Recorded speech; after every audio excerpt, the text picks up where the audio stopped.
Real Kyper and Bourne on Sportsnet 590 The Fan.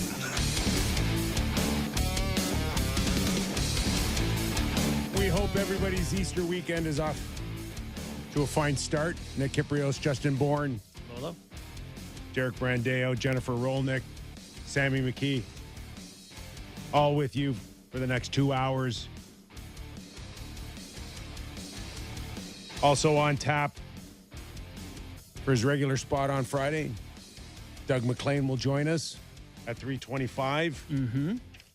Chris Pronger will come back and visit our show. Very good guest. Very good guest. Interesting tweets. One that lands on the financial side of life. Yes. We had your financial guy on, Stu. Yes. What was his full name? Stu Gavin. Stu Gavin. He was awesome. And talked about some of this stuff before. Now, some people would find that like no, I don't want to talk money, but it's fascinating. Sports and money. Chris Pronger, who when we first had him on, started his Twitter handle maybe a week before, and I think he's well over 100,000 now. I started mine in 2008, and Chris has doubled my following already. Perhaps, if you maybe would have made the Hall of Fame. Yeah, you think that would have helped? Yeah, you'd for sure be over what that. Was I thinking as well? And in the second hour, an interesting guest that, maybe I'll let you tell us about. Yeah, got my dad coming on today. That is so cool. Yeah, the Leafs play the Islanders on Sunday. Some relevant, obviously, some sad news there. Mike Bossy, we lost this morning. So we'll talk with my dad a little bit. Obviously, he was best friends with Clark Gillies, close with Mike. So we'll get his thoughts and tell us some stories on Bossy in those years. And I am looking forward to that. I'm not looking forward to the news sinking in that we've lost another great Hall of Famer in our family to cancer. And again, my condolences to the Bossy family, but to the Islander family, which is an extension of your family as well. It's been a tough year. It's jarring too. Like Bossy's 65, Clark was 67. Like it's not like these guys are 95 and 97. So yeah, tough times. Obviously tougher for my dad. Well, he'll be a good voice on this. Well, wherever you are watching on our Sportsnet YouTube channel, downloading our podcast, or listening on Sportsnet 590 The Fan, we're glad you're aboard. What seemed like pulling teeth to get offense out of the Toronto Maple Leafs earlier in the week against Buffalo. The Washington Capitals were the recipe to snap them right out of that. 7 even strength goals, and they didn't beat the Washington Capitals. They smoked them. Yeah, that was. I mean, I texted you guys last night. Sometimes in our group chat when they're lumping up an opponent, and Kyper, you'll drop the like Columbus sucks or whatever. Yeah. I mean, this Leafs team is good. I dropped the Washington sucks last night. I didn't let Kyper do it. I actually did it. Yeah, and they came in. But there's a point where you don't give them the chance to be good. I thought they took it to Washington. Right from the start, they just look like the way faster, more engaged, better team. To me, I think in a different world, the Capitals, if they were sort of looking behind them and they had like maybe the Islanders who had a normal start to the season, and they'd be fighting for a playoff spot. They don't look like what they used to look like. I don't think they have the same desire that they did. But boy, the Leafs, that was a S-kicking by the Toronto Maple Leafs last night. They looked extremely fast and strong. Yeah. We will go into greater detail of Tom Wilson and the hit on Jack Campbell. And, the three of us made a pact that, we won't gush on Tom Wilson longer than Reminder, I think a minute. He was the bad guy. A minute. We got to right, Sammy. It's a Leaf show. You're the president of Leaf Nation, CEO. Yeah. But it's hard not to when you think of Tom Wilson. But before we go there, let's give more credit to the fact that I'm with you, Sammy. The one thing that is abundantly clear is that when Toronto's going, God, they're a fast team, and speed kills. Flying. Like Willie makes that third line fast. Mikheyev on the second line. Mikheyev last night was like I mean, Connor McDavid out there, I mean, they could hardly contain him. One step to the outside for him or Engvall now means that you have a chance to get a clear path to the net. Yeah, like I was just actually pulling up Washington's decor to figure out who they had. All I should know, because all I saw was the backs of their jerseys all night, just chasing these guys. Schultz, Jensen, Van Riemsdyk, Carlson, like they couldn't keep up. I don't even know, if you're in a playoff series against the Capitals, you just have to feel good about that alone. Like you just wouldn't feel like the Caps should be able to keep up with your horses. So impressive speed night from the Leafs. Last time the Leafs had 3 players score multiple goals in the same game, January 7th, 2011 against the Thrashers, Grabowski, MacArthur, and Kuhlman. Which was a line. Was it really? Yes, it was. They played together. It was a great line for the Leafs that I did spent way too much time defending as a great line. You know, I look back on the years of the guys that I defended and said were great players. And it was these kind of guys. It was Kuhlman and Grabowski, and now I had Matthews and Marner. The good news for last night, for me anyways, is the fact that it wasn't Matthews and Marner. They set up bunting. No question that was a good start. But when you thought about the end of the game, they were down in the pecking order. For me, it was Mikheyev. For me, it was Engvall and certainly Bunting getting back in the goal scoring column after 17 games without a goal. Yeah. What do you make of this Engvall fella? And I know, Sammy, this is something that, like he's really, our perception of this guy has changed from the start of the year and what he is to this team, right? I have to say that he was probably in our early weeks of shows. Your whipping boy. I never dumped on Engvall like you. In our early weeks of shows, which I will never ever listen to again, I guess I was the only one, but was very hard on Pierre Engvall. And so was the coach. Every chance he got, he would take a swipe at Engvall. They'd win 6. But Engvall tonight, he's just got to be better. And I think it's worked. He goes north so much more effectively than he used to. He always would be turning back. He seemed to be afraid of contact. The question I have for you guys now is what you've seen from him in the past, I don't know, month that he's been really effective? Like, is there any part of you that's tempted, if you're Sheldon Keefe, to elevate him in the lineup? Like, I don't know. I don't know if you would or not, because he's so effective in the bottom half. But, man, you want to give him a little bit more ice. I think if you find yourself in certain predicaments, especially in the playoffs, there's not a sense that they can't move up in the lineup, Engvall or Mikheyev, in any scenario. Whether it's Tavares or Matthews or Marner or Nylander, they've done enough now to say that they can, if you need a jolt or you need to pick up the pace of a game, 100% these guys are in a better position to be counted on to have more of an impact. Yeah, but I don't want to see Pierre Engvall in the top 6. Well, something's gone awry. I agree with you. If you're asking me now, is Engvall now a legitimate top 6 guy in the National Hockey League? Maybe on Seattle, but certainly not on a contending Stanley Cup team. Yeah, to me, you're going to get what you got out of Pierre. Maybe not last night because he was awesome last night, but you're going to get what you get from him, whether he's on the 4th line, the 3rd line, the 2nd line. How often do you see him work little give and goes and, uses line mates a lot? To me, he's a guy who uses his speed to turn the other D's, turn the defenseman's heels, and that's great. And it has value, but it's not something you want with your best guys. And then he kind of just throws it to the front of the net, like you saw last night with Bunting tapping one in. Goes great. Yeah. But his ice time still is not like really high. It's in the 15, 12, 11 range. And you got to be careful. It's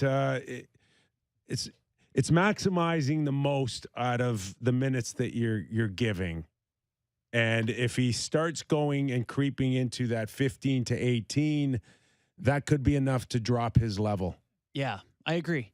So last night, Matthews and Marner, because of what we're talking about, here's Matthews' ice time the last 5 games. 25 minutes, 23, 21, 21 and a half. Last night, 18. Yeah. 18 and change. Didn't need him. Yeah, Marner was 19. And good on Sheldon for identifying that and pulling it back. Yeah. Now, I also thought, for me, at times, can I be critical of Tavares? Yeah.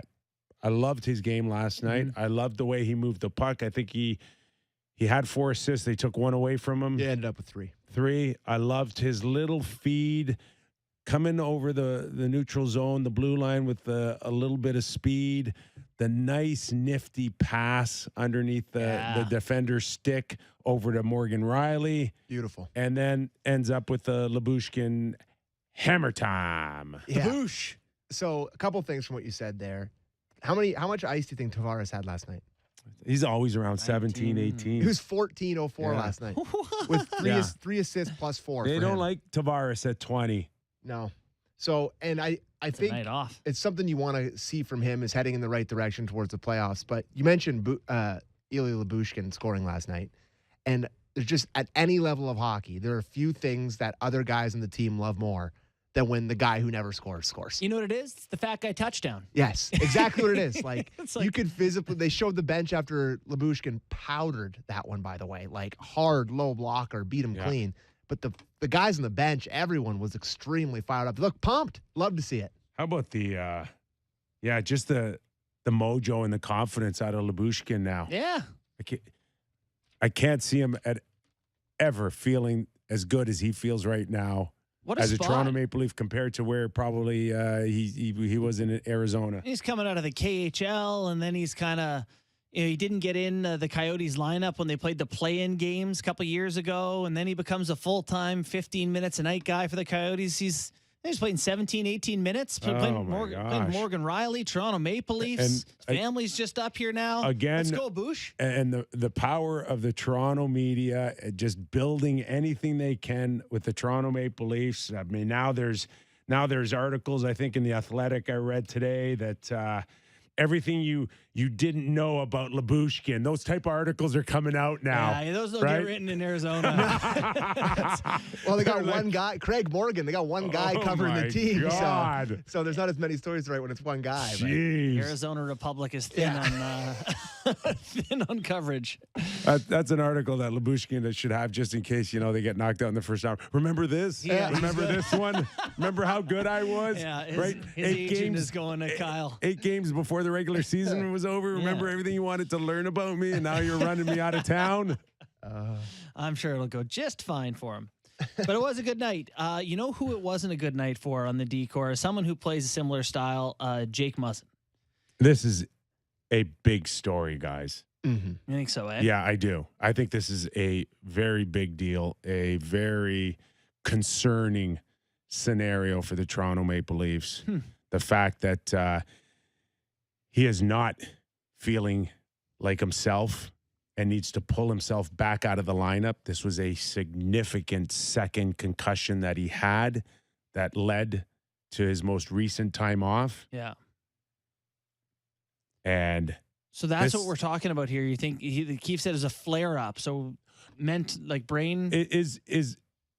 Is he dealing with something else, as Sheldon may have alluded to? He did. He said it wasn't related to the other injury, which would have been. No. Yeah. Well, whatever's going on, I'm not taking that away from Sheldon that he may have other issues. Everybody's got bumps and bruises along the way. Is he 100% healthy, excluding the hit to the head that he took? Yes. Mm-hmm.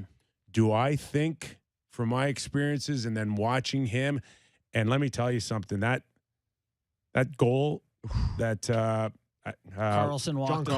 Carlson walked him last night. Not pretty. That is, to me, a red flag that this guy is not right. Something's not firing as quick, Not whether right. it's between the ears or This guy's a groin $6 or, million shutdown guy who's made a living of a great gap yeah. and having the ability to push guys like Carlson I don't even know to if the he touched wall. him. I mean, it's a tough Okay. play. He's got to gap up and back up with him. But I mean, He looked like a zigzag last night. Okay, out of Sammy's men's league. And I don't mean that to be disrespectful. No, I know what you mean, though. I'm telling you that I'm only saying that because he is not right, and he needs to shut it down, and he needs to find himself getting better. And I don't think that there's enough time between me and you and everybody listening between now and game one. Now you're looking at, is it Hall? Is it Liljegren? Is it Lyubushkin who's in? Hall, Liljegren, and Lyubushkin are in. Muzzon's out. That's I problem. JB, I even go beyond that. And all season long, I've been saying prior to the deadline that you may need 7, 8, 9D how's Rasmus doing? for the playoffs. You've lost Muzzin, Sandine. Maybe. If you haven't lost him and he comes back, you could lose him again. Yeah. If you lose somebody else now, Yeah. you are in deep trouble. You're going to play. You're trying to play every other night for 2 months. You can't afford to lose anyone else. Where is the depth going to come if Muzzin's out and you lose somebody else or somebody gets a suspension? Like this is they're exposed right now on the back end. For me, for a team that's trying to win 4 rounds, I don't see a whole lot of depth. Do you? Well, they're 8 guys deep. Muzzin and Sandine out right now. Both could be available in playoffs. If neither are available, they're in big trouble. So, yeah, a couple of those guys, one of those guys at least has to work out because you're right. The next guy is what, Carl Dahlstrom? Mhm. Like, not even joking. Like, I barely even know who it would be. So, yeah, they've got issues here, and they need to be healthy to have a chance. What has looked different about the Toronto Maple Leafs to me since Giordano has come? Him and Lyubushkin have changed this decor to one that's a little more physical, a little less likely to get hemmed in and make the big turnover, and they're a bit more responsible. And that's gone a long way for this team, but they need to be healthy. So if they don't have those guys, and they're going to look different than how it's looked, which has been very good, and that's a concern. I think Muzzin tried. I think he felt a sense of responsibility to come back. Yeah. Even in knowing that he wasn't 100%, he went in there anyways, and he got burned really bad for it. I wonder, and this is just obviously it's hindsight is completely 2020 here, but looking back on it, if Dubas has big regrets, not just the LTIR situation at the deadline, giving yourself a little bit more cap space and doing something bigger. Or I wonder because, if he looks how at many this and says, Muzzin needed to get in a few. We needed to see where he'd be at. Yeah. Needed to see where Yeah. the issues are before finding out in the first round. Yeah. But I get Sammy? your point. It's a good point. It's a great point, and I don't expect to see Muzzin back between now and the end of the season. Wow, And really? Yeah, it's 6 games left. 7. 8? he's not right. Yeah. He's just not right. No. And I don't, we're talking another 2 weeks going to make a huge difference. Guess it depends After what he's been we're off for how talking long? about. How long was he off last? A month? 5 it weeks? was a month, yeah. 1 month. A little bit, I think even a little longer than a month. Okay. Maybe. And listen, maybe he will. Maybe he'll take the weekend off and then feel great coming back. But I don't like that. I don't like the odds. I don't like those chances. No, me either. Let's get to the Tom Wilson thing before we get to Doug. Your thoughts last night, fellas. Yeah. Tom Wilson going outside on Muzzin, jumps around to the inside of the, ends up clipping Campbell, who's reaching for a puck. What did you think of the incident? Not even a penalty. Not even a penalty Couldn't disagree more. on anyone else except Tom Wilson. Tom Wilson's lost the benefit of the doubt, though. I won't argue with that at all. Yeah. And if you want to be the official and you want to play super safe and have a feeling of reassurance from your bosses or your officials, put them in the box for 2 minutes, no problem at all. Yeah, if it's Timothy anyone Lilligren else that does that. anyone else wasn't lined up into the blue paint. His feet were off. The angle was off From the Campbell. post from Campbell. Yeah. Campbell came out of his blue paint, and it was just incidental contact, and Wilson had nowhere else to go. Yeah. So for me, Wilson puts himself in a position on purpose of being able to say, I had nowhere else to go, which is something as a coach, you tell your players, take the puck to the net. One of two things happen. You create a scoring chance or the D pushes you into the goal, and we like either outcome. To me, Wilson has a lane to the outside on Muzzin. He knows if he jumps to the inside, he has one of two things. He doesn't know if Muzzin's going to drive him in there or not. You're right. But if Muzzin doesn't, he gets a puck and he's a great spot. A great play by Wilson. I'm not saying Wilson made a bad play. Yeah. I'm saying Wilson knows what he's doing. Where if he doesn't get to have the puck and whatever, he gets to go, oh, he pushed me in. We've all done that, Yeah, though. of course. It's brilliant. It's like when I know. It's like when you're playing It's golf and great you hockey. drive one over the tree and you're like, oh, that was an aggressive line. Probably shouldn't have gone that way. Yeah, it's an aggressive line. yeah. It's like him and Marchand always cruising around the blue paint. He came out of his blue paint. It's like, Do we have Campbell's comments? We You have guys Keith, clip it? we have Keith. Oh, we have no, Keith. no.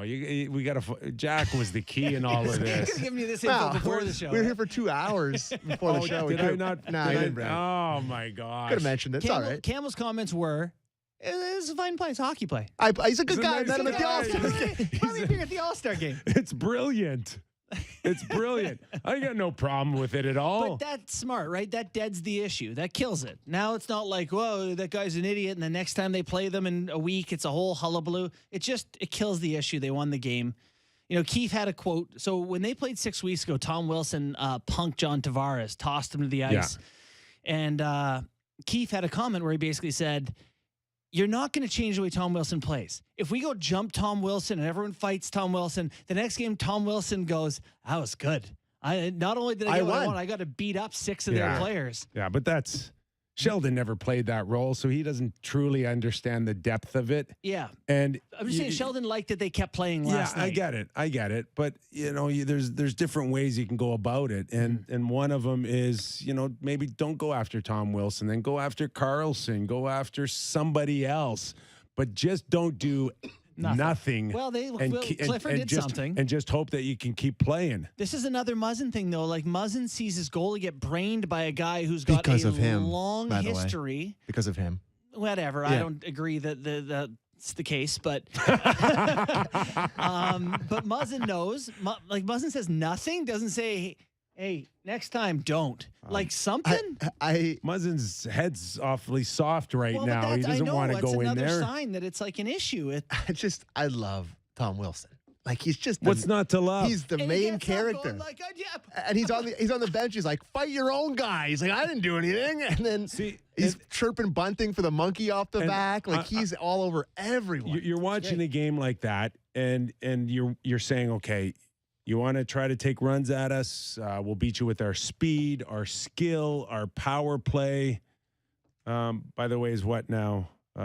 Let's not talk about that. Okay, let's not talk about that now. But let's get that thing going as quickly as possible. Yeah, 2 weeks. So if you want to just outskill them, that's fine.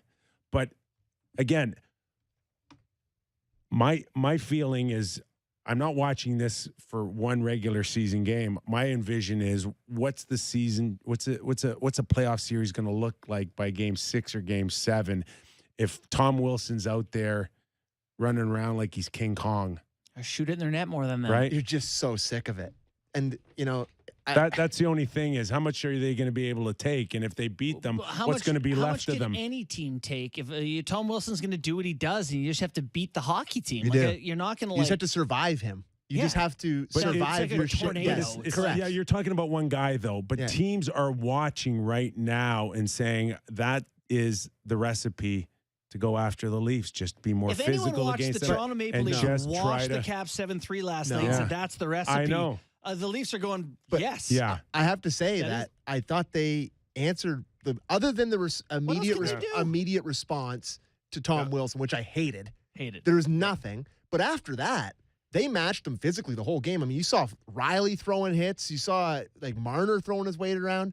I really felt like they haven't been overmatched physically in many games this year. Like I think back to, I guess, maybe Winnipeg where it got squirrely. Nashville. But Nashville out physicals everyone. But I really do think that the way they played after the Wilson stuff last night is a good indicator of how it can go in the playoffs. I give Clifford full credit. He took out. Poor Cliffy. Listen, He's I got to do this. And this guy's had. We talk about head injuries with Mazon. He's had some too? Yes. This guy's got some issues. I don't know if I'd be comfortable continuing if I'm Kyle Dubas or Brendan or Sheldon to put him in that predicament. And I will say this. I didn't think it was Clifford's fight for Wilson. I thought it was Wayne Simmons' fight. Sheldon made a comment after the game. That one should have been Wayne Simmons. That should not have been Clifford. Simmons is the better fighter. He is quicker. He's wilier. I thought Simmons should have handled that. I can't Interesting. find the quote exactly, but Sheldon did say something to the effect of, that he thought Wayne and Clifford handled it well. Clifford specifically, and like he kind of almost like caught himself. Like I got the vibe that he would have liked to have seen Clifford or Simmons do it too. But like, it just goes back to the absolute freak that Tom Wilson is. Tom Wilson was the most noticeable player on the ice for the Caps last night. Their best player by far, no doubt. Draws a penalty. He's out there killing penalties. He scores a goal, and he beats the crap out of a legit fighter. He's 25 goals, he's the 50 number points, one 100 PIMs. unicorn guy in the showed league. up. He did. He showed up. I know it's his hometown, but like No, he's like that most I nights. know. And I sent a tweet that got me in a little bit of trouble last night that I said that there's the list of guys on the Leafs I wouldn't trade for Tom Wilson is 34, 16, and 44. And that's the end of the list. And I got some heat for that one. Why? Why? I don't know. I guess everyone's going to say Nylander, but you wouldn't go Nylander for Tom Wilson? Come on. Yes, you would. Yes, in a heartbeat. It's But not- hey, it's not Nylander even was good close. last night. So, Nylander was great. Awesome night. What a clapper. Taps the ice first. Ting. What did you ask before the show? Which players in their prime would you rather have? yeah. Lucic. Lucic or Tom Wilson, Tom prime Wilson. player. Yeah. Oh, Wilson all day long. So Just because of the skating, yeah. right? Yeah. Wilson's like a fantastic skater. Yeah, Lucic had a 30-goal season and I think 4 20-goal seasons as well. Listen, it's I mean, Tom either Wilson will or. have that pace either or, in his but career as well. Lucic never skated like Tom Wilson. Yeah. He is really well-rounded. He's effective wherever you put him in the lineup. So I thought the Leafs handled it well last night. They continued to take it to the Capitals. They scored right after that, a couple of goals. So good show on that. We could listen to Keefe. I guess we got Doug coming on in a sec. Maybe We'll save the clips. track down Doug McLean, get his thoughts on Toronto And their quality. And other than that, Jack Campbell, I guess it's a start to trying to find his rhythm to get himself ready for the playoffs, but Didn't like him on the one-timer there. on the Wilson one-timer, like trying to get over post to It post. was awkward, wasn't it? Like he didn't push back to the post. He didn't. Kind of just like it just didn't look like he'd been goaltending. He hasn't been playing consistently, and we got Doug. All right, let's welcome in Doug McLean. It's Friday, which means that this is about the time of the show where it kind of falls off at the rails. That's fine. It's Friday. That's what it's for. Mac, how are you? So I got bumped for Pronger, eh? Well, yeah, I mean, Why is he in my time slot? well, because he had to go pick up his. He can.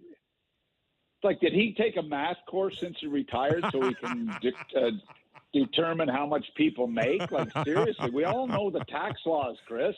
We know what you pay in taxes. We know what escrow is. We need him to put it in black and white for us.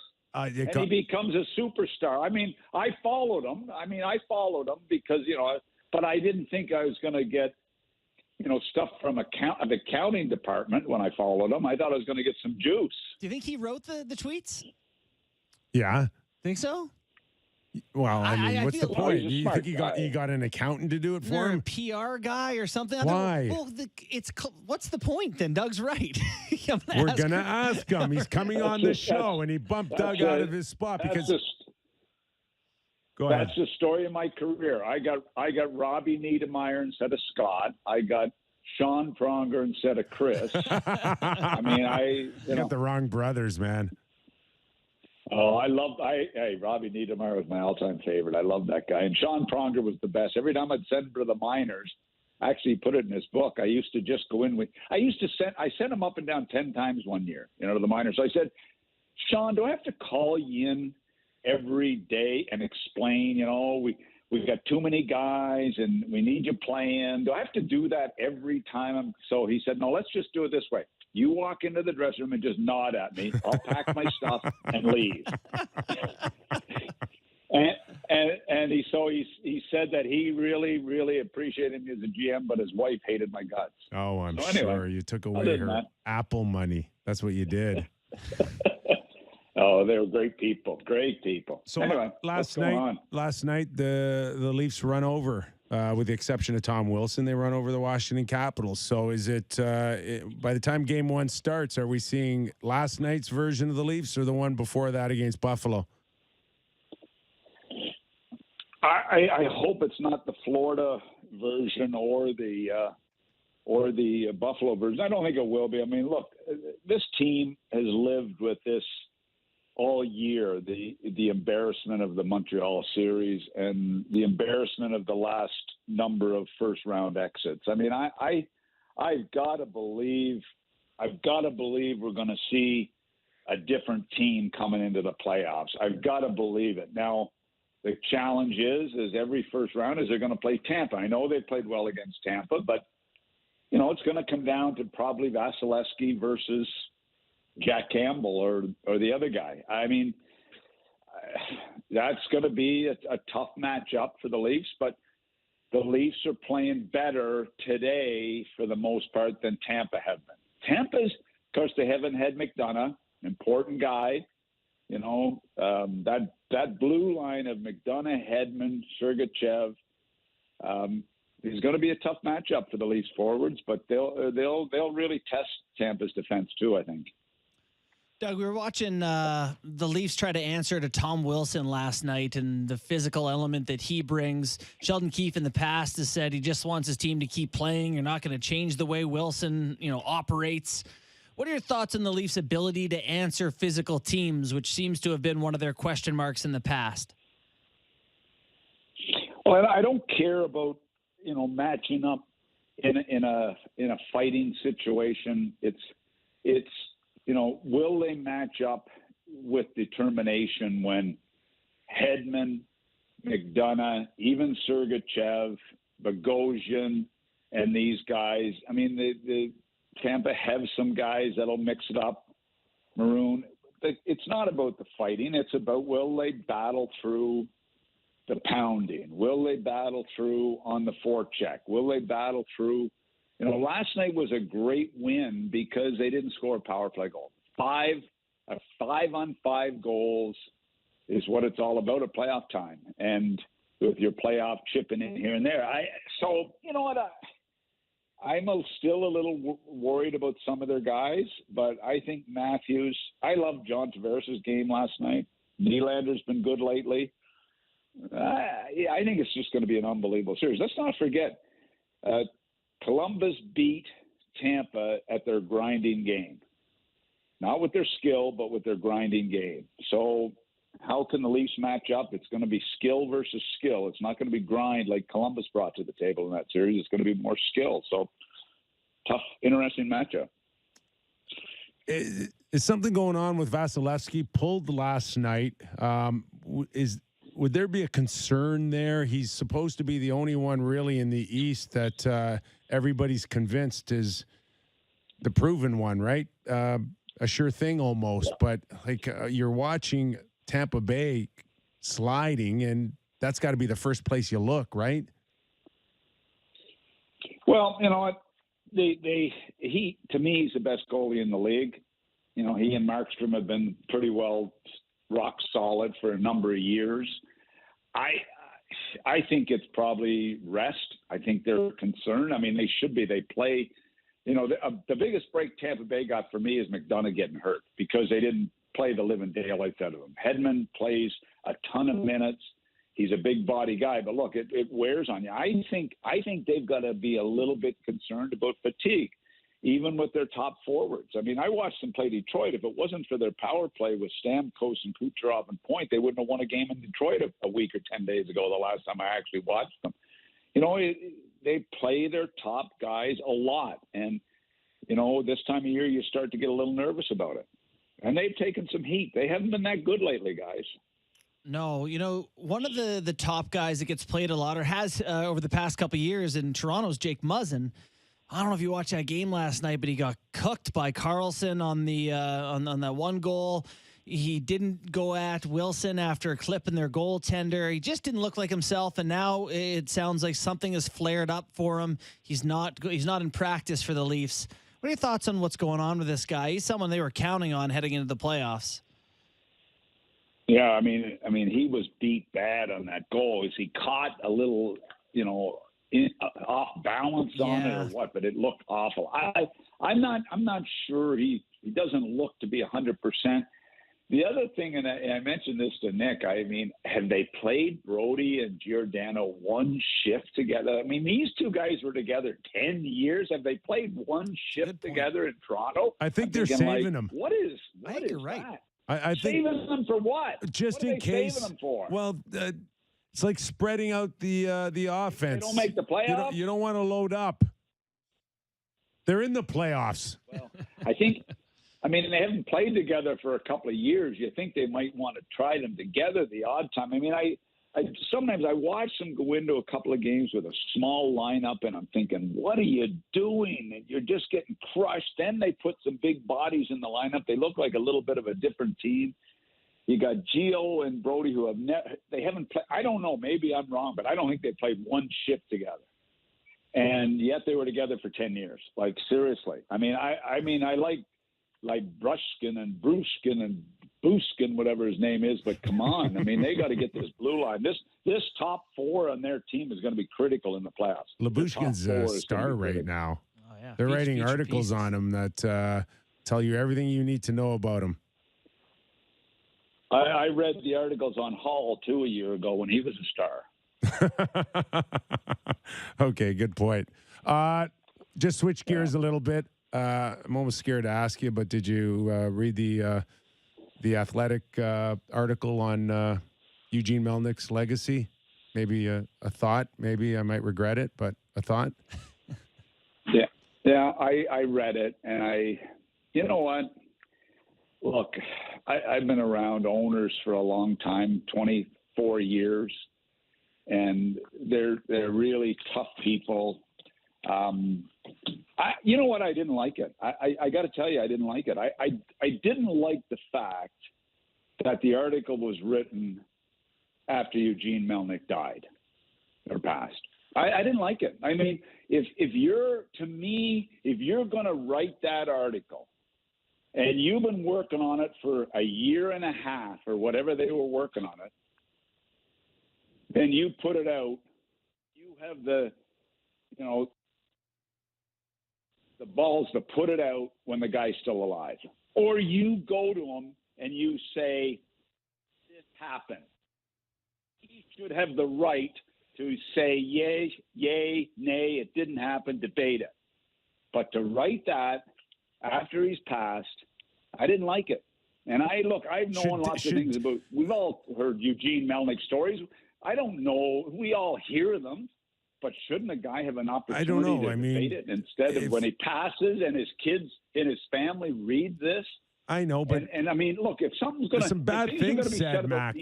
There's bad things in there that should come out dead or alive. Yeah, I agree. But shouldn't he have the right to at least say yes or no? It didn't happen, or it did, or at least, or so. The question is, why would they do it after he died? Why would they write this? Why would they put it out after he died? Were they scared he would sue them? Yeah, we threw that out the other day that maybe, I don't know, maybe it was the lawsuits, the potential for a lawsuit. I don't know. I can't answer that question. That's better to be asked to the three people that wrote the article. So is that how newspapers operate? That you're scared of a litigious situation, so you don't write it till the guy passes away. There was bad things in that article. There was bad things in that article. I only question why not write it when he's alive. That's my only question. I don't debate there was bad things. Interesting. Brian Murray worked for him for 11 years. I talked to Brian Murray a lot. Brian Murray never mentioned Eugene Melnick's name to me, other than he wanted Paul McLean fired 7 times one night from the press box to the dressing room and didn't want him going on the train back to Ottawa. That's the only thing Brian ever mentioned in 11 years of working for Eugene. So, look, bad. We all know there was, Eugene had his issues. There's no doubt about that. I just say, why not write it before he passed away? That's all. That's all I'm saying. What did you make of the right to respond? Kyper mentioned yesterday a potential sale price for what the Senators might be valued at. Hypothetical was a Kyper around $900 million. Yeah, that's the number kind of being bounced around within the inner circles. What are your thoughts on that? Does that sound about right for an Ottawa Senators franchise? Oh my God! Yeah. Seriously. Yeah. No, we'd love to get your take on that before we get to the financial guru of Chris Pronger. Money show. Yeah, he'd be better to ask on that because he could break it down for you. But I like $900 million. I mean, I guess when you buy hockey teams, you don't go by what the profits are and the revenues are, and what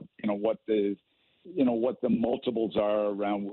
Do they make a profit or not? I mean, $900 million. I was thinking maybe $600 or $650. But $650 was Seattle. But again. But listen, let's not kid. Nick said Campbell was getting a new $6 million deal a few months ago. Yeah, now maybe bring that may that in my happen. face. That may happen. When he was setting records. That may happen if they win. Hey, yeah, in over 20 games. Now, if he wins a couple rounds or 3 rounds or goes to the Stanley Cup, you might be right yet. So I'll have to. And if you are, I will apologize. But $900 million, American or Canadian? Mexican. See, now I regret bumping you up in the 325 slot because you haven't had yoga. You haven't had, your 90-year-old instructors to, tell you how to do things. And you came on a little crusty today. I did my strength training this morning and I finished my bicep curls. And the guy said, "Is that your last set?" I said, "Yeah. Do you want me to bump the weights up a little or leave them where they are?" This bodybuilder looked at what I was doing in bicep curls and he said, "Oh my God." Anyway, lots of fun, but I feel good. Anyway, enjoy your Easter weekend. Okay. Chatting. All the best to your family. Take care, guys. You didn't even comment on my Melnick stuff. You didn't agree. You didn't disagree. You just sort of sat there. Yeah. No. Guys. That's fine. I'm a big believer of the truth coming out. That's all. And listen, if they want to say anything, they're more than happy to come out with statements. I'm not hearing anything from anybody. That's all. Off the Ottawa side. Off of the estate, off of the family. Where is everybody? Where are the public statements? I just heard they were devastated. That's all. Okay, and that's fair.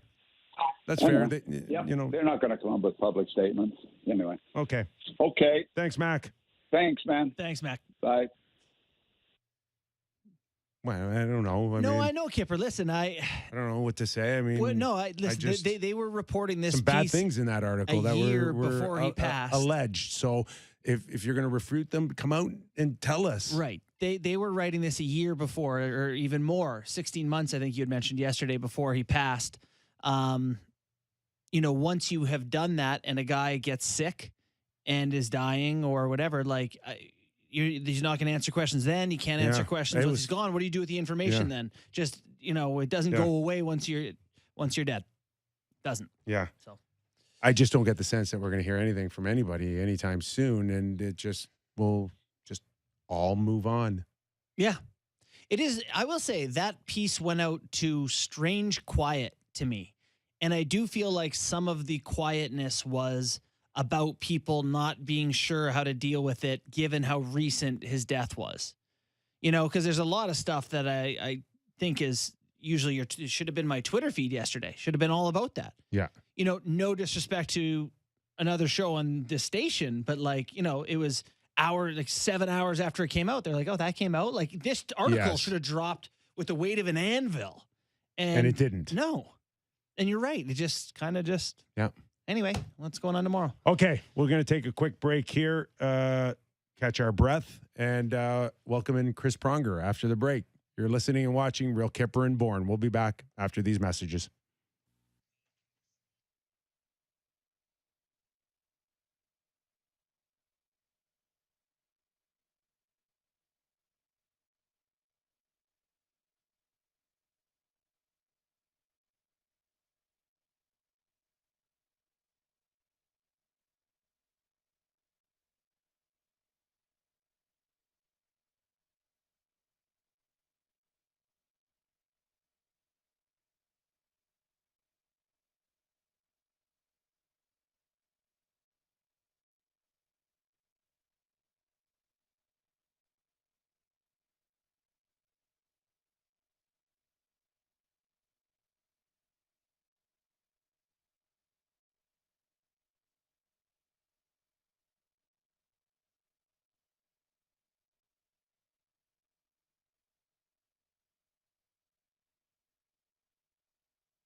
is Real Kyper and Bourne on Sportsnet 590 The Fan.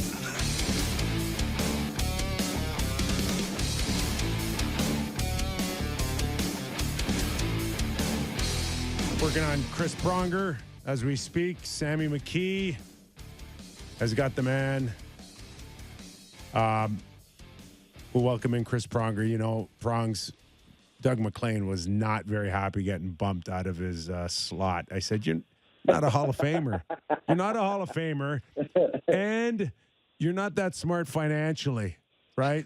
So now we've got, you are the Warren Buffett right now of the National Hockey League. Yeah. Okay. So listen, when you first appeared on our show, 3 months ago, you had just started in Twitter. You asked me for a personal favor. Can I help you promote it? Get a few followers? I said, yeah, okay, I will. and now you're at 100,000. And we're intrigued by your most recent one to kind of explain the whole financial side of the National Hockey League and what players have gone through financially, and just the reasoning behind it. Why those type of tweets? Yeah, I was down in Austin, and I had dinner with a guy I actually met on Twitter who's from St. Louis, quite a bit younger than I. Built a tech company, just had a liquidity event, and we started talking, and he was talking about, what he's doing with money, and he asked me, and we started talking about it, and then, of course, you talk about the mistakes and the bad investments and all that stuff. It's like, you should do a thread on that. That'd be pretty cool. I think people would like that. And so he helped me. He obviously knows what he's doing as it relates to tech and Twitter and all that. So I'm like, all right, well, I'll do one. So he helped me put it together, and I guess it went off pretty good. It did. I was fascinated by that. It went viral, did it not? Yes, for sure. Yes, it did go viral. Yes. Yeah, I was saying to Kyper, I've been on Twitter since 2008. You have double my followers now. I don't appreciate that, Chris. But really, it was a fascinating look. You talked about how someone who makes $6 million a year, and you broke down where their money might go: 10% escrow, 3% agent fees. Basically the take home sounded like between $2.5 million. That's obviously for someone who's making that. For making $6 million, I guess, did you see players that you played with have trouble with finances, even though they made as much money? To a lot of people, I know they read that thread and they went, "Oh, quit complaining, Pronger." And it's like, well, I understand you're not complaining. You're just explaining how this works for a lot of guys, right? Yeah. By the way, I'm not complaining. I'm all set. Yeah. I'm not worried about it. But I think, there are players that run into problems. I guess the justification, people are like, oh, I would retire after $1 million. No, you wouldn't. There's no way you would. You're playing in the league. You're having an awesome time. You're living it up with your buddies. You're trying to win championships. You're living out your dream. You're not retiring. Give me a break. But I will say, you think about it. You're 18, 19, 20 years old, 21 years old when you get in the league, making $1 million, $2 million, whatever it is. It's just the facts of life. The average career is 4 years. So let's say you start at 21. Now you're 25. You're done. Now what? What are you going to do? And if you didn't go to school and you didn't prepare, and most people don't prepare because who wants to think about the end of their career when they're 21, 22 years old? And you think your career is you're always going to be the guy that plays 15, 20 years, and you're always going to be the star, you're always going to be this, you're going to be that. And, everybody has to set goals and dreams, and you got to push yourself, et cetera.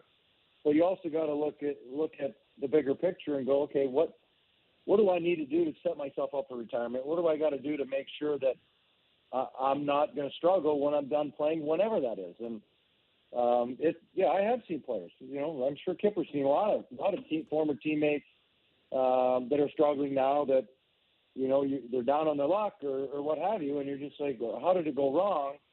And, again, I'm not whining. I'm not complaining. I'm just stating facts of things that happen throughout the course of the league and all the leagues for that matter. It's not just the NHL. It's professional sports. Prongs, when I broke in, I would talk to my teammates, and they weren't even paying their own visa bill. Everything went through their agent. They said that the credit card statements end up with the agent. They're paying a fee for them to do all of that. And I'm like, are you crazy?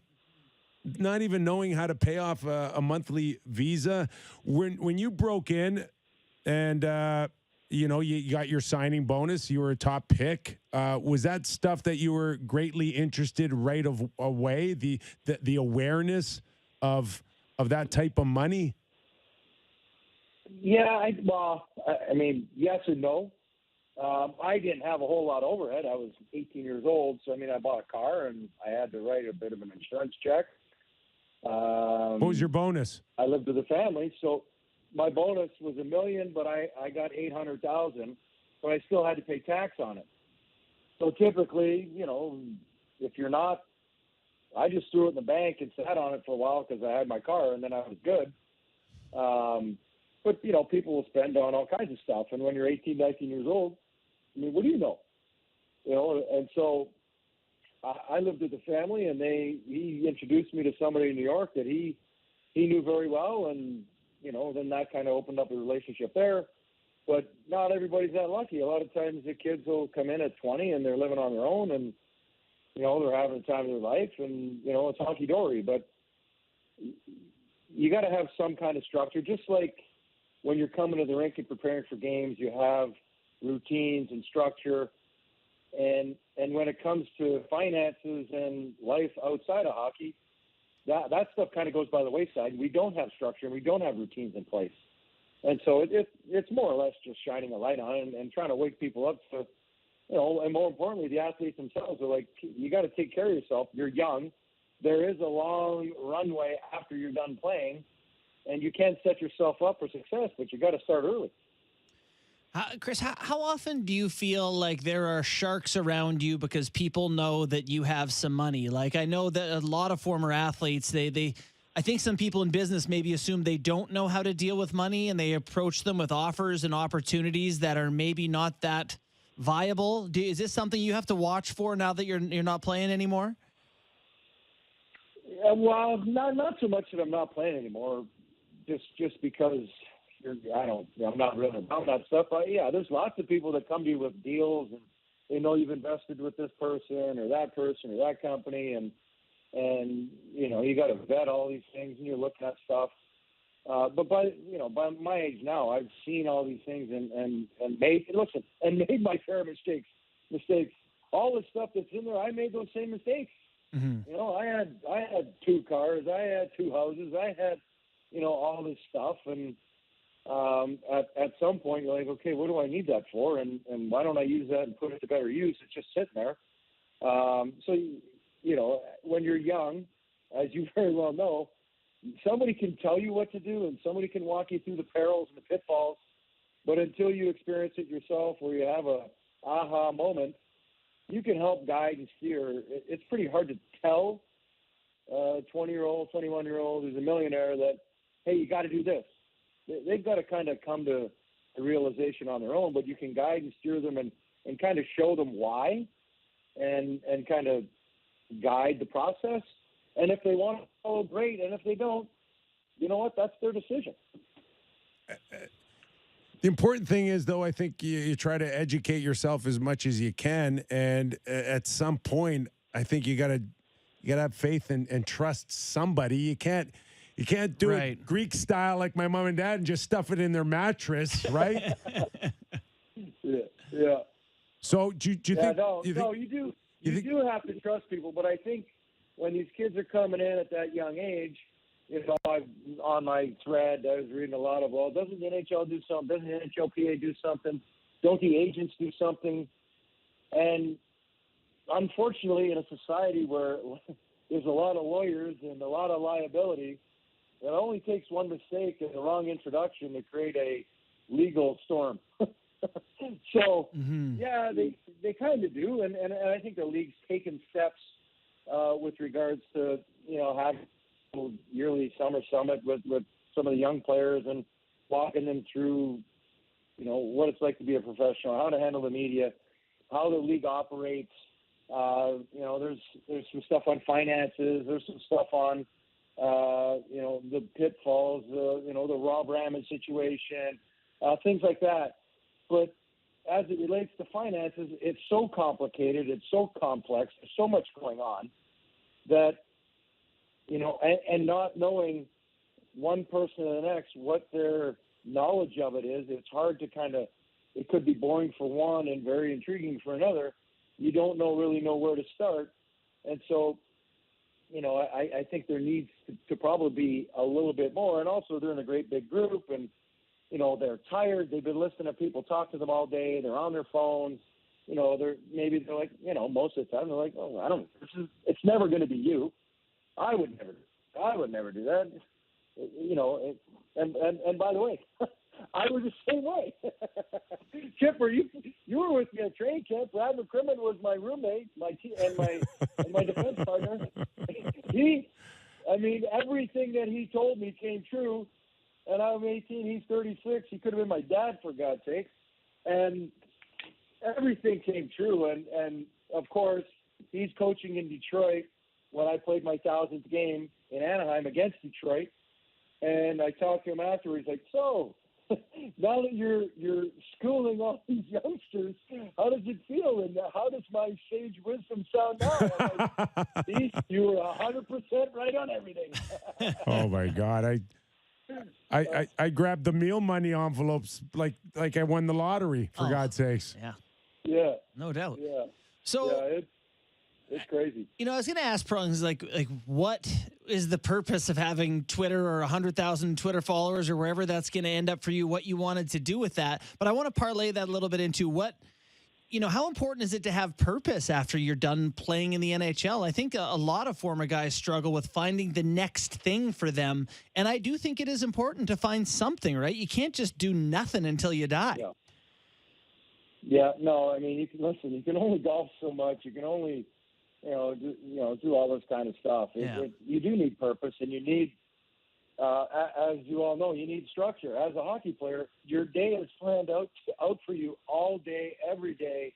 Even now with these kids in the summer, from their training programs to their skating coach, their shooting coach, their, all the different people that they go and see in the summer stuff, it's so structured that when you're done playing, you've got all this time and you're bored and you don't know what to do, and you're like, okay, maybe I'm going to do this. And then you start making stupid investments in, well, I'm going to do this business, or I'm going to invest in this, or I'm going to do this. And there's no real ideology and reason why you're doing certain things, because you are quasi-lost for what 2.0 is going to look like. And it can be daunting for a lot of players that all they've done is play hockey, and all they've done is just focus on doing one thing and have, invested so much time and effort in their craft, and then it's over, and they're like, okay, I'm so-and-so the hockey player. And that's why I think it's so important for players to realize, yes, your identity is you're a hockey player, baseball player, football player, to a certain extent, but you're more than that. And you got to realize that early on. There's more to it. We're talking to Chris Pronger, Hall of Famer, Stanley Cup champion, and now Twitter star on the financial side of things. So is the natural progression now another Twitter feed where you talk about lending me $1 million at no interest? Interest-free loan for 1 million years? Hey, it does sound like there's a side of you that really has enjoyed this. Do you see yourself in an advising side in any capacity? And just like, come on. There's only one Chris Pronger out there with your experience and your knowledge. We got to protect the kids moving forward. Is there somewhere you see down the road for you?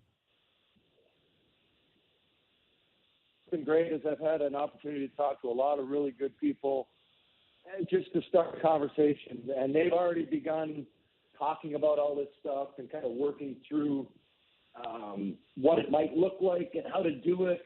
There's a few companies that are already in place where they kind of do some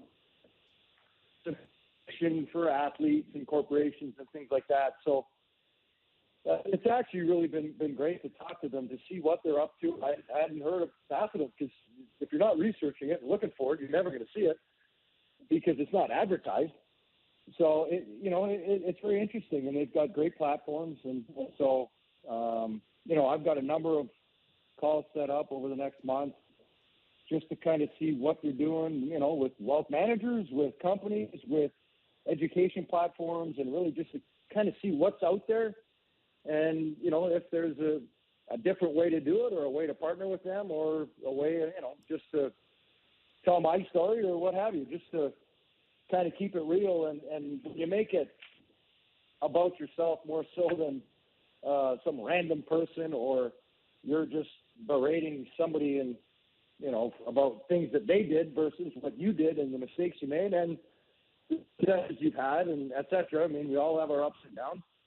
It makes it more relatable, and I think people appreciate it. We did. We loved it. And we appreciate your time and talking about it today, Prongs. Thanks for doing this, man. My pleasure. Thanks for having me on. Yeah, Chris Thank Pronger. you. I love that you, stuff. you do love that stuff. I See, do. I love that you love that stuff, because there's still the mentality that I'm just a player. I just play. Yeah. I'll let other people look after that. And it goes back to my teammates way back when they're like, no, I don't know. I just let my agent do that. Or I just it's like, let is your brain not and it's fully like, formed no, at that age? no. Because I didn't think about money or even think about having a plan or a future. We're having my dad on next. He's an interesting one to talk to about this. I think Eagleson took some money off my dad somewhere and along the way. many others. Yeah. So I don't know. He might have something on that too. I remember him talking about his first contract and the dollars and cents. It's fascinating how much has changed over the years. And you make up a great point, and especially Prongs. I mean, Sammy, what was the final tally on Chris Pronger's career earnings? $111 million. 111, and a few of those without escrow. Yeah, good point. Yeah. I think I had a good laugh. I'm all set. I'm all set. Yes, you are. He's a I think smart man. you're fine, bro. But there's a sense, and you even picked it up even before we spoke to him today, but the vibe in his Twitter feed is, I'm just trying to let people understand. Mm-hmm. And there are people that are interested in it. They just don't look at it and go, 111 million or 113 million. complaining It's like, about it. go beyond that. I think some more depth. I think the complaint from Joe Regular like me is, we all have things we have to pay. It's called taxes and rent and other things that, and we don't make millions of dollars. So that would be the opposition to it. I don't think Chris Pronger has a point. No, of as course. much as his point is, maybe you guys will think this is interesting to see what life is like for the rich and 100%. famous. But I'm He's just not- saying, Joe there's no, Regular, that's how greater they're taking statement. it. That's like how Joe Regular is being offended by it. I was going to say this to Prongs, but there's some things in there where you just don't recognize, when you've made money for a long time, you're like, you got to have a car, it's $75,000 a year. And it's like, well, hang on now, my 09 Jetta was 16 It cost me grand. $75,000 to fill my Toyota Camry right now. So There are players out there that are making decisions, and especially if you're even, say, a Michael Bunting, where it's $950 US, but He's taking home 300 at the end of the year. yeah, but come and spend it in Toronto now, Good point. right? Yeah. Go and rent in Toronto, or go buy a house now in Toronto and go get your shoebox for $1.5 million, $2 million, or stay in Arizona and spend $300,000 on it.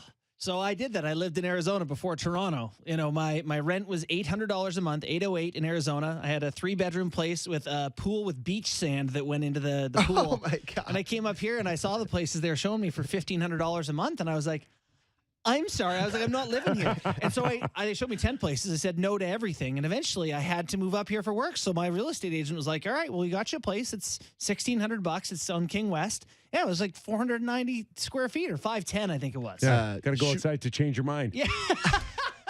That sounds about right. a shoebox in the sky. Yeah, I was like, that was my first place here. I couldn't even fathom. And it's 10 times worse than that. That was 10 years ago. And that, again, if you got 4 or 5 guys making minimum salary because they have to, because you've spent out the cap that isn't going up, these are huge factors now for players and where they're going and where their wives are going and where their kids are going and whether or not they, what the wants and needs are. Spezza said he'd play for free. He basically is in Toronto. He's got 4 girls in university, I think. And he's playing for free. And he may have made more money than Pronger. Yeah, actually, Spezza's earnings are not light either. I bet you Spetz is 100. Let me check here. I'm just quickly 97. Google. I Going think lower. no, I think we're lower than that. All right, Friendly. 80. It's taking me a long time to type here. Oh, yeah, he's.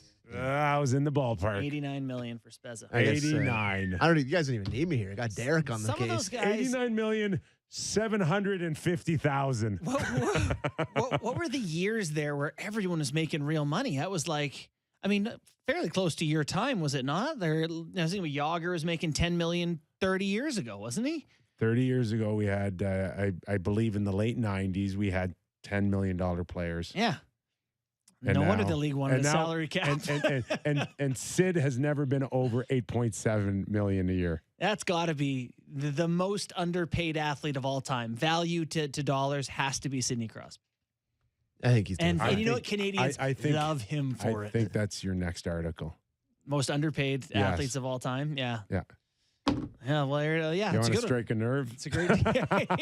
yeah. People love to hear about how being underpaid is making 80 million. How could you make career 8 million? You Yes. sold your Joe Regular. All right. That's right. Okay. Thanks to Chris Pronger for coming on. Okay, we're going to take another break. Bobby Bourne, former New York Islander, 4-time Stanley Cup champion.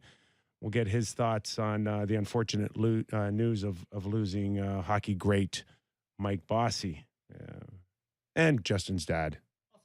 Also your dad. Also my dad. All right, we're looking forward to that. I am especially. All after the break, listening and watching Real Kyper and Bourne. We'll be back.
is Real Kyper and Bourne on Sportsnet 590 The Fan.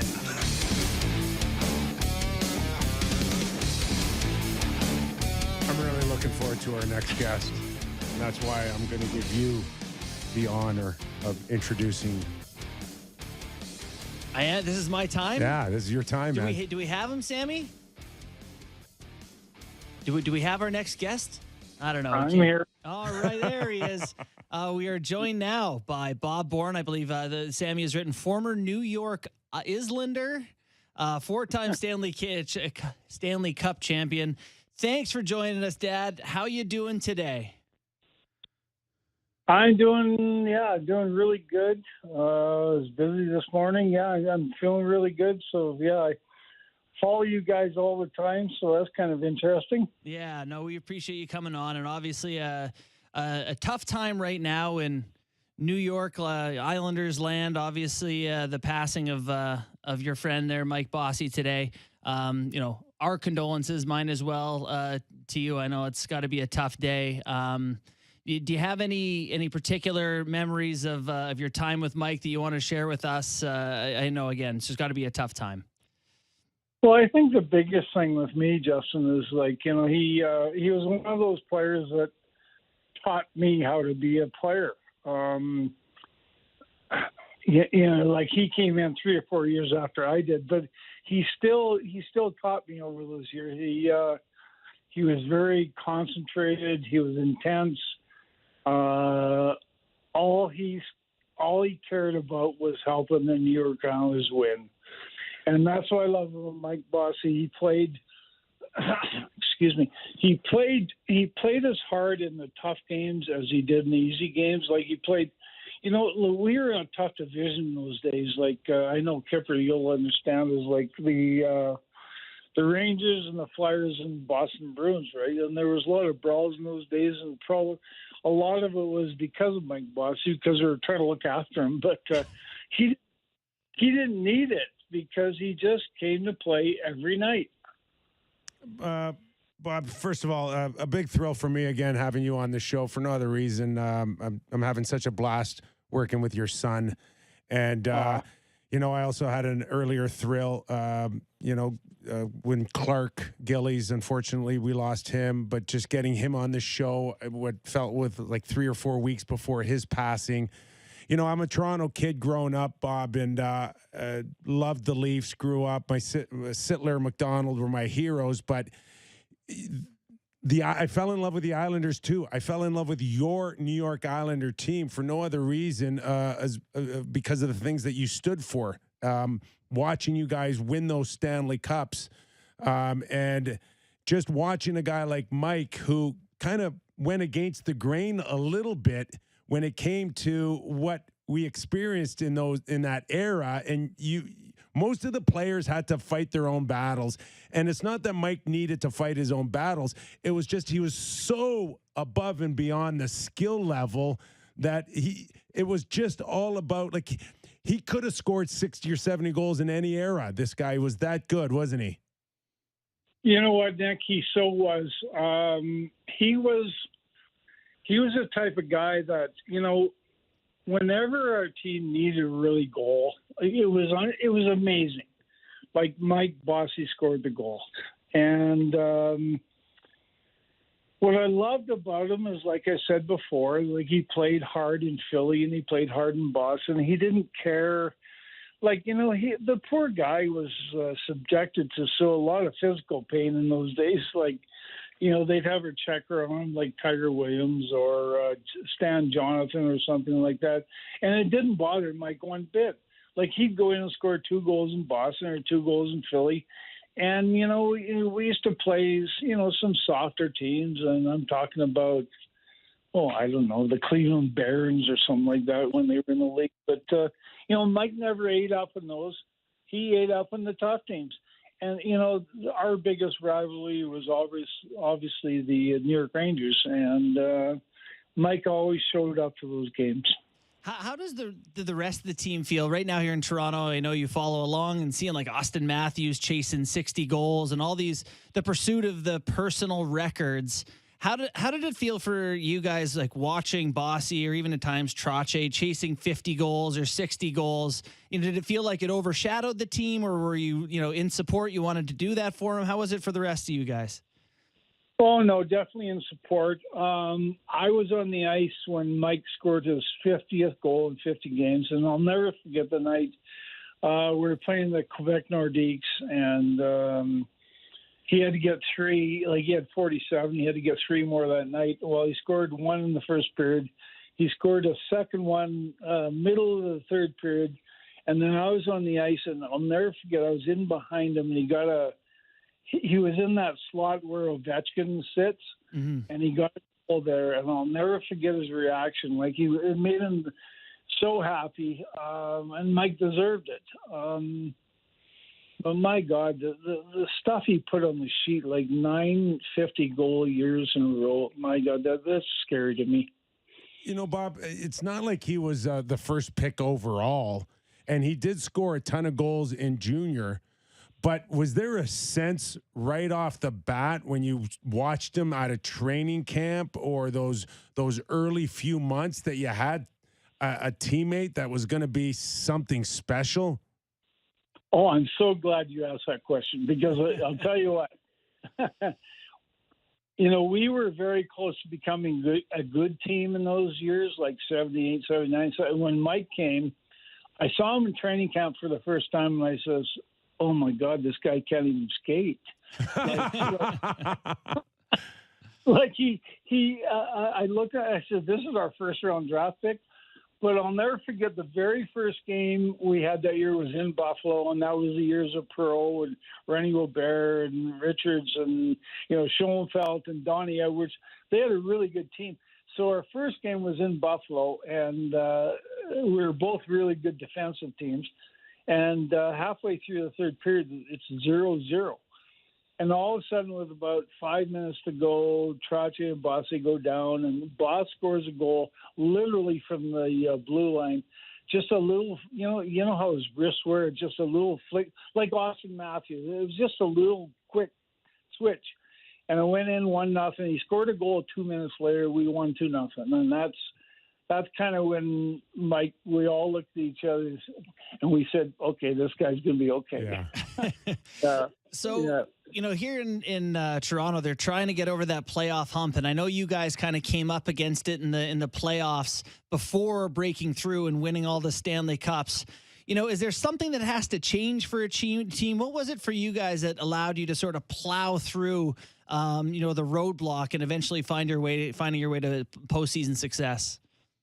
Well, we were just so embarrassed because we lost to the Maple Leafs the year before, right?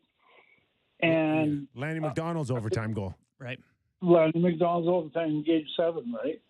And we had, I believe it was 50 more points than Toronto did during the regular season. And we got, it was 1 through 8, so they finished up with 60-some points, and we had 120 points. And after that series, we all thought we were going to be traded and Bill Torrey was going to break down the team and blah, blah, blah.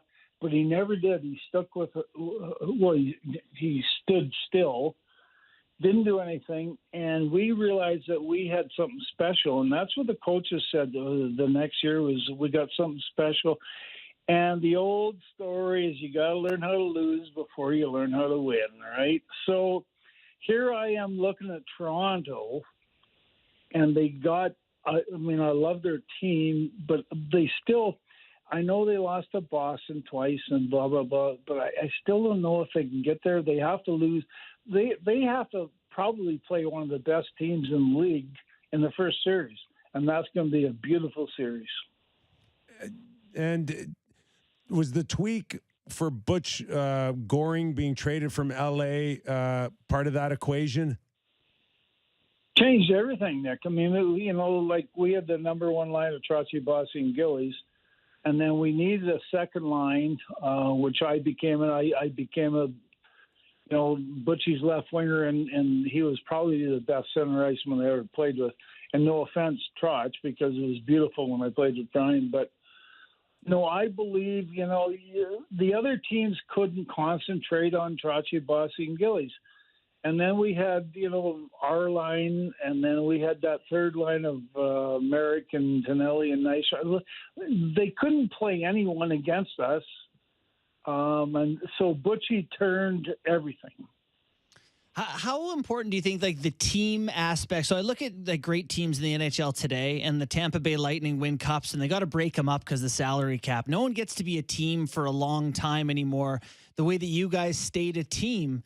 How important is that element of being together for a long time? The Leafs are getting that a little bit with their core. Does that make a difference, just having a lot of years together with the same people? Oh, I really believe that. I played with all those guys for, 10 years, 12 years of my life. Yeah.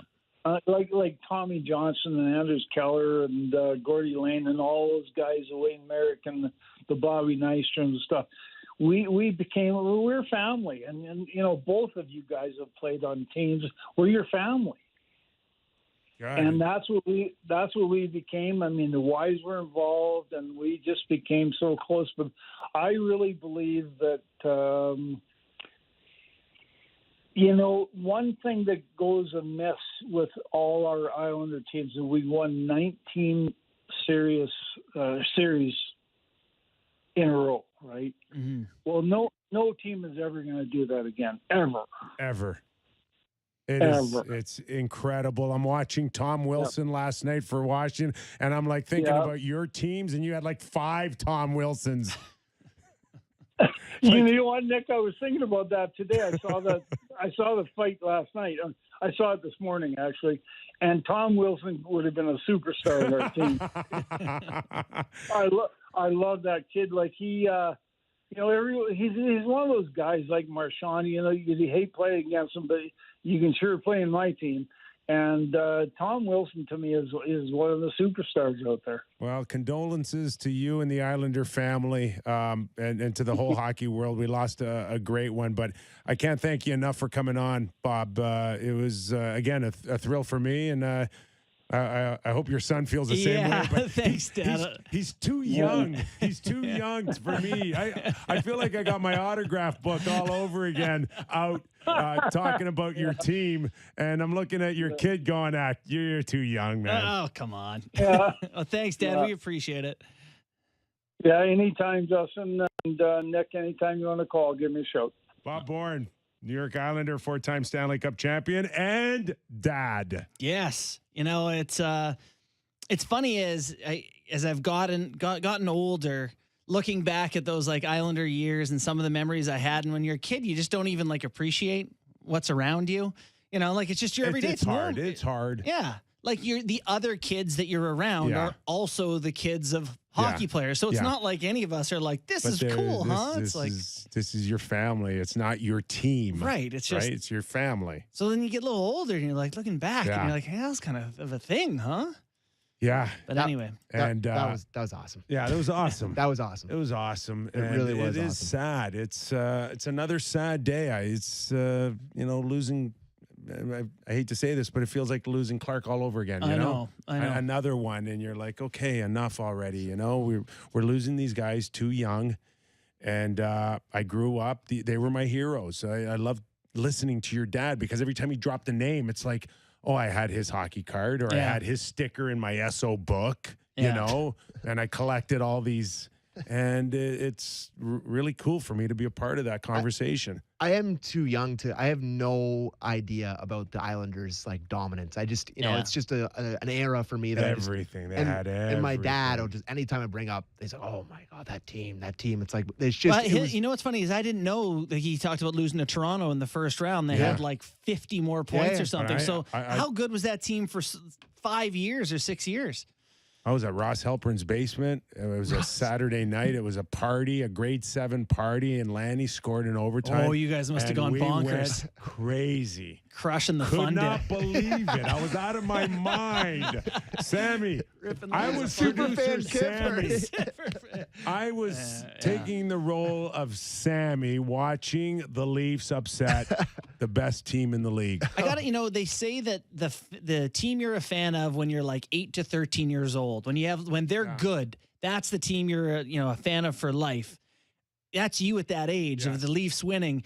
Yeah. Putting on the Leaf for you must have been like mind blowing. Yeah, like I it was play for this team. Yeah, it's like opening up a box at Christmas It's and just putting on a jersey. it just must have been insane. Yeah. That's so cool. They were close. The Leafs were close. Mm-hmm.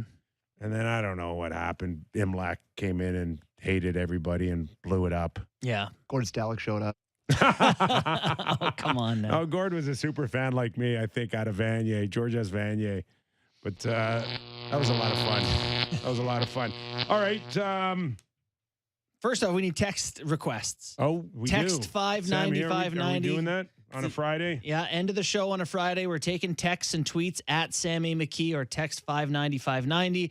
And we are happy And to. YouTube, too, please. Oh, and YouTube comments too. Yeah, Yeah, Sammy will be digging through to find the.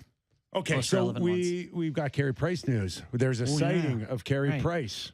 And it is a big deal, but would have been a bigger deal if Montreal wasn't so bad over the course of the season. But We did debate leading the show with the Carey Price news, and I will say I got Hold shouted down Hold on that. There was no debate. yeah, there's no debate. We like Carey Price, and we're glad he's back. Yeah. But I don't think this is a lead story. Do you think it's important for him to come back this Yes. season? Yeah. I do because I think there'll be scenarios where there'll be talk this summer about Carey Price possibly moving on and what the interest would be and what would the cost be. And that can't happen unless you have a pretty good indication that this guy looks and feels like Carey Price. he can come back.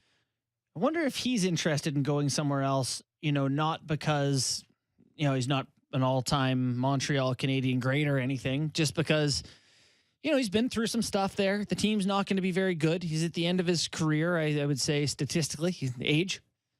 I wonder if he's interested in demonstrating that he's able to play somewhere else. Or 34. Sammy? I'll look it up for you right now. Yeah. So that's one thing. The other thing for me is just to prove to himself that he's able to do it, to not go through the whole summer with the questions like what is it going to feel like to see NHL shots again, to face that level of competition, to get that out of the way, to prove to himself that he can still do it before summertime. August 16th, 1987. He's 34 years old. 34.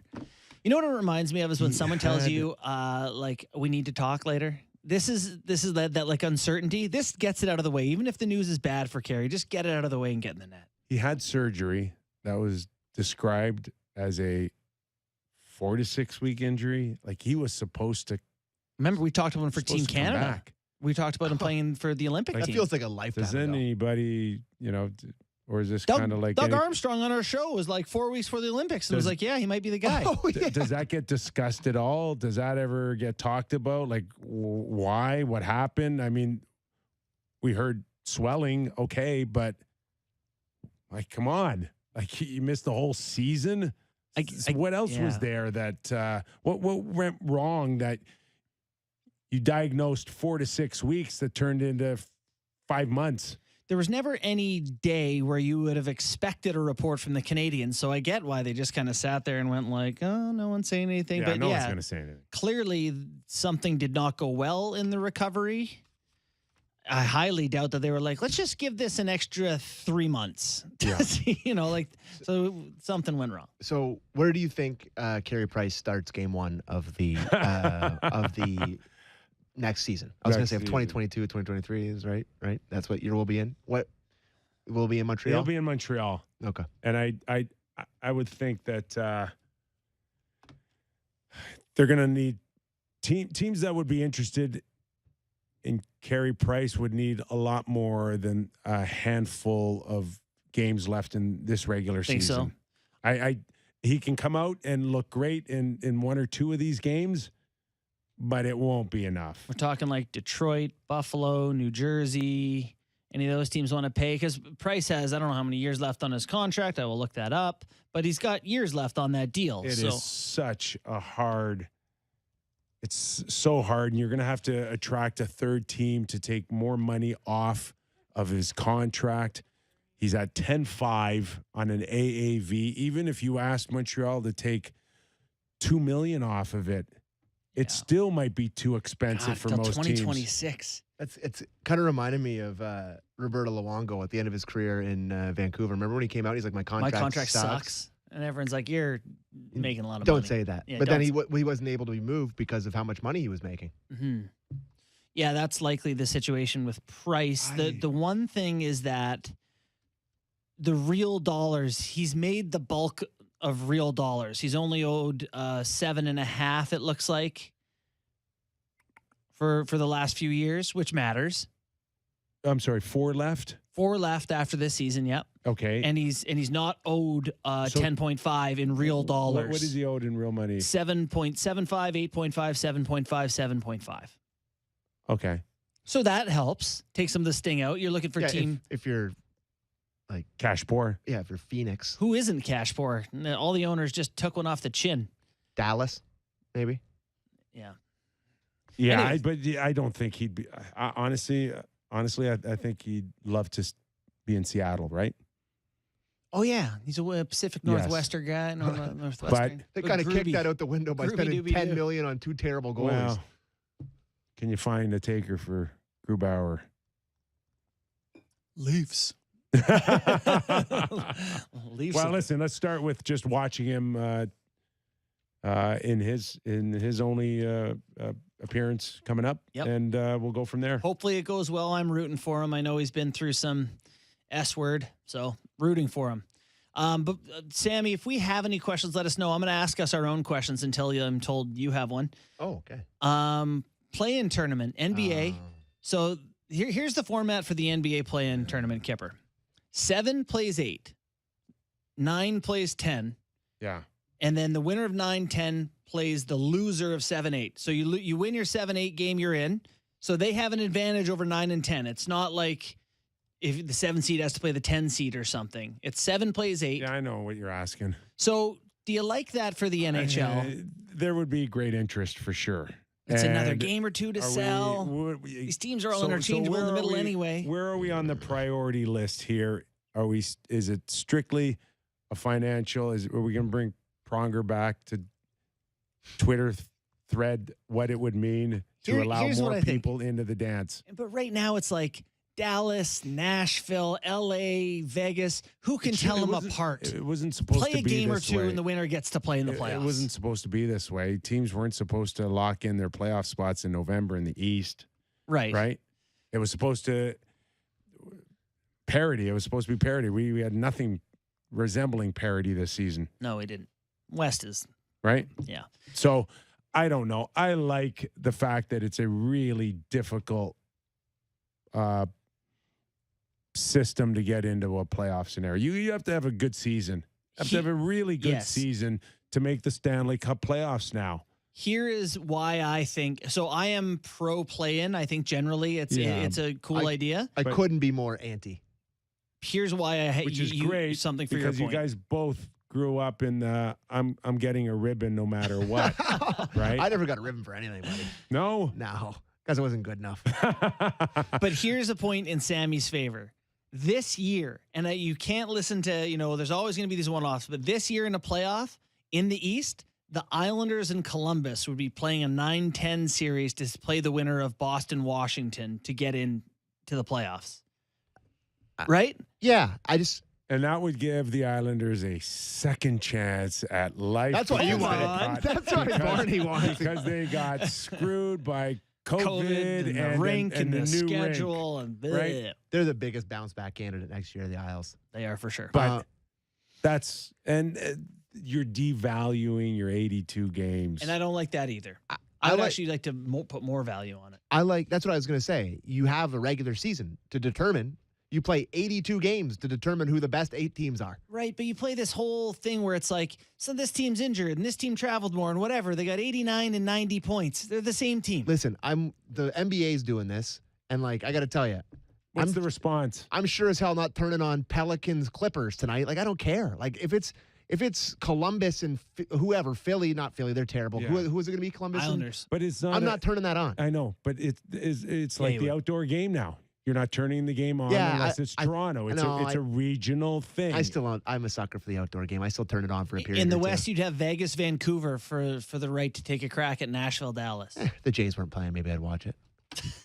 I don't understand. Like I do understand why from a financial. Yeah. I like the mid-season tournament for something else. I Like a soccer style, like FA Cup, or or you play for I don't know, like the bottom half of you play for draft position or something wild like that. I give Gary Bettman and the league, or at least the owners, a ton of credit here because they haven't bid on that yet. I know. They would be the first ones, I think, to go, hey, give me the money, give me the money, give me the money. But there's no sense right now that they're. Well, they're putting ads on jerseys and helmets, so they're starting to slip. Yeah, but that's What cares? Choice. I care. Oh, you do care about that? Yeah. Have we had this yet? Devastating. No. Oh, do you care about jerseys, logos? I mean, about ads? After everything we've been through in 2 years, a little less than I did before. But you were hard against it. Come on, I was a kid. I loved my Leaf jerseys. I loved my Sittler. I loved my Sittler jersey, man. All these big corporations now are using the pandemic as an excuse to do things they wanted to do in the first place. That's fair. And I hope it never turns into, Sparta Prague where it's all ads. But if they're going to put a little TikTok logo on there, I don't see care. a NASCAR. Yeah. Is it does MLSE need another couple $1 million They don't. That's fair. That's fair. But Ottawa does. Dallas does. Sure. Yeah. Sure. And that's fine. I would, Arizona does. Yeah. But it's what happens when you got 32 of these guys. Got to be the holdout. Find your money We other do places. have too many teams in the league. Yeah, we should. We do. Let's eliminate a couple. We're totally derailing Friday. Honestly, if you eliminated 6. 10, I was going to say upwards of 10, 6. 8. You would have the most 24. unbelievable league. 24. Unbelievable. Scram beat it. So many mad players right now listening to you. Oh, my God. Imagine the skill level. Imagine a 6-team league, the skill level. 24. Okay. I'm with it. I'm down. All right. Question? Where else we want to go? Yes. I got a question for you. It's from Daniel in Toronto. Given the issues with the defensive depth, was trading Dermott a mistake? Kyle could have saved some cap room by moving a forward instead. And that's from our boy Daniel in Toronto, who texts a lot. Leafs are already pretty. Well, you thin up already front. know how I feel. I mean, They should have kept him. 9 defensemen for sure Yeah. that could play, that had experience.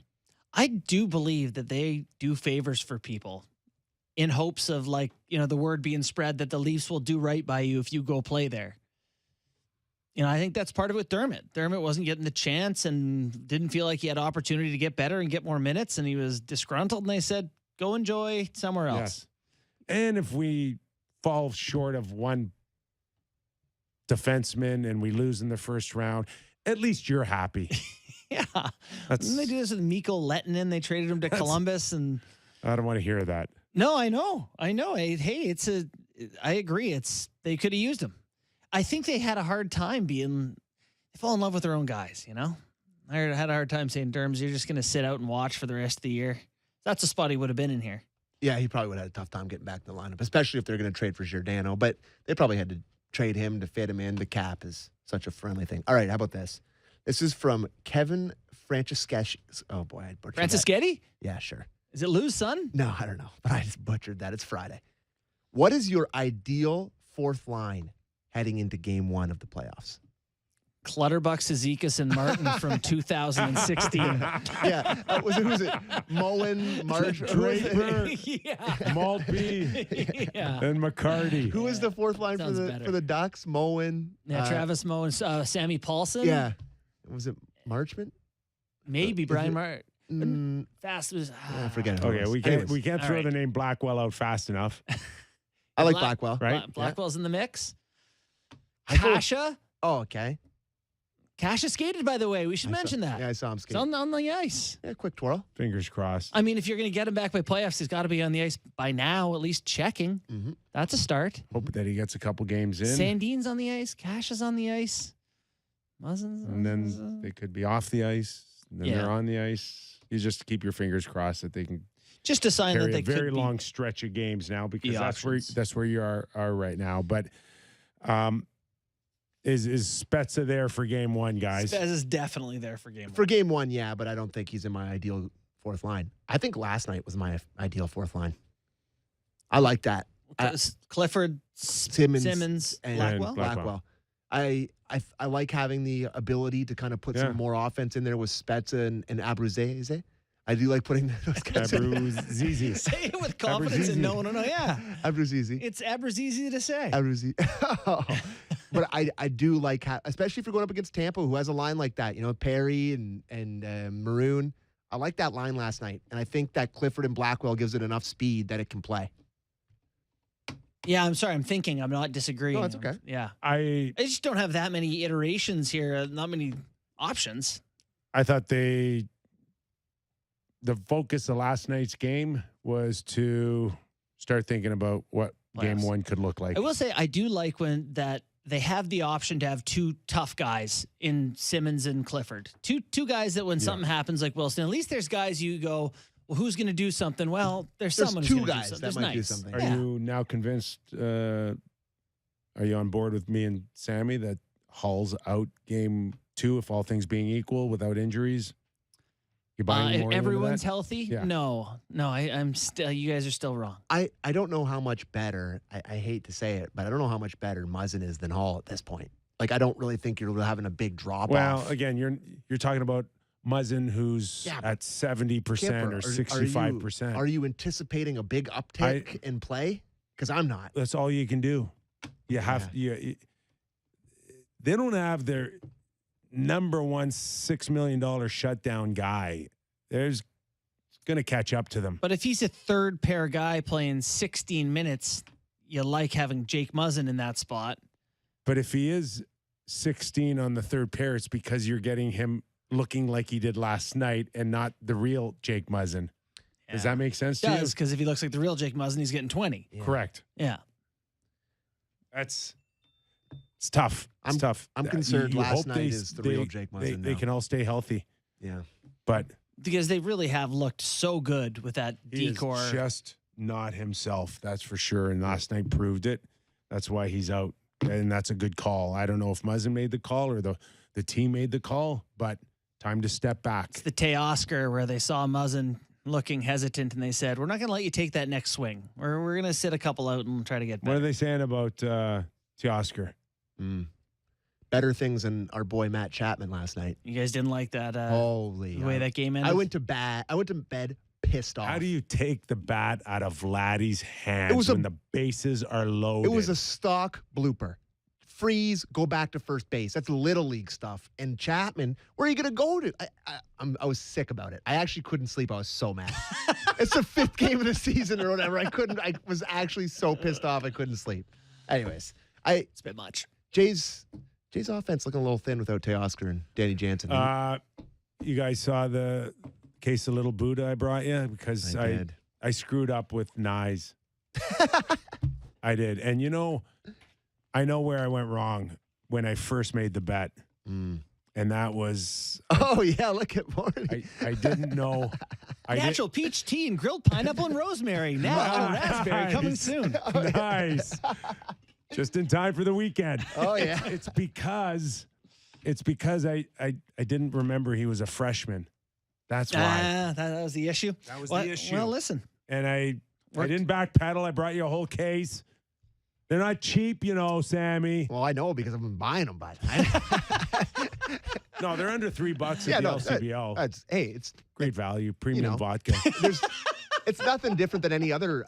What are they? RTDs, ready to drinks. Nothing different. Sammy, they're only 4%, so you could drink it's like the whole sip and case. Drink. Yeah. I will probably have a couple when I go home tonight. Yeah.